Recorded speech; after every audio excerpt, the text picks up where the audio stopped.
கடைசி கிராமம் டாக்கின் லே மாவட்டத்துக்கு உள்பட்ட துர்டுக் எனும் கிராமம் பாந்தான்.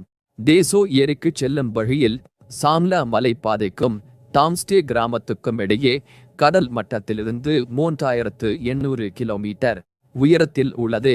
1971 முதல் நாள் பாகிஸ்தானில் இருந்தது. அடுத்த நாள் முதல் இந்திய கிராமமானது. இதுதான் நாட்டின் கடைசி கிராமம் என்று கூறப்பட்டாலும் இதனை தாண்டி தான் உள்ளது. அங்கு செல்ல சில கிலோமீட்டர் பயணிக்க வேண்டும். இதற்கு இந்திய இராணுவத்தின் அனுமதி வேண்டும்.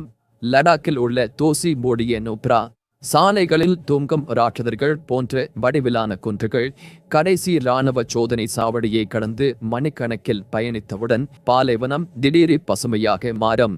அதுதான் துர்டுக். இங்கு பச்சை வயல்கள் மின்னும், காட்டப்பூக்கள் சிதறும், பாதாமி மரங்கள் வழிநெடுக வரவேற்கும். கீழே முகம் பார்க்கலாம் போல் ஷியோக் நதி பளிச்சென ஓடுகிறது.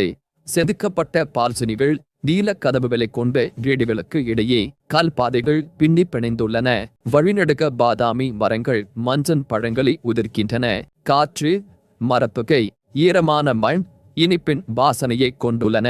மனைகள் எங்கள் பொதியில் கோடையில் புது பழங்களையும் குளிர்காலத்தில் உலர்ந்த பழங்களையும் பாதாம் மரங்கள் தருகின்றன.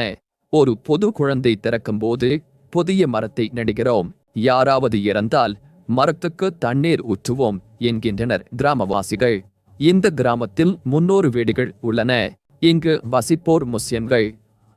இங்குள்ள 300 ஆண்டு பழமையான ஜும்மா மசூதி முற்றிலும் மரத்தாலானது. பால்டி மக்களின் பயன்பாடு அருங்காட்சியகம், மடாலயம், மத்திய போர் நினைவு சின்னம் ஆகியன உள்ளன. பெண்களால் நடத்தப்படும் உணவகங்களில் பாதாமி சாறு, மல் பெருசாறு, பார்லி பீர் ஆகியவற்றை அருந்தலாம். சைவர்களுக்கு பான்கேக், சைவ பாஸ்தாக்களும் கிடைக்கும். ஜூன் முதல் செப்டம்பர் வரையிலான மாதங்கள் பயணத்துக்கு சிறந்ததாகும்.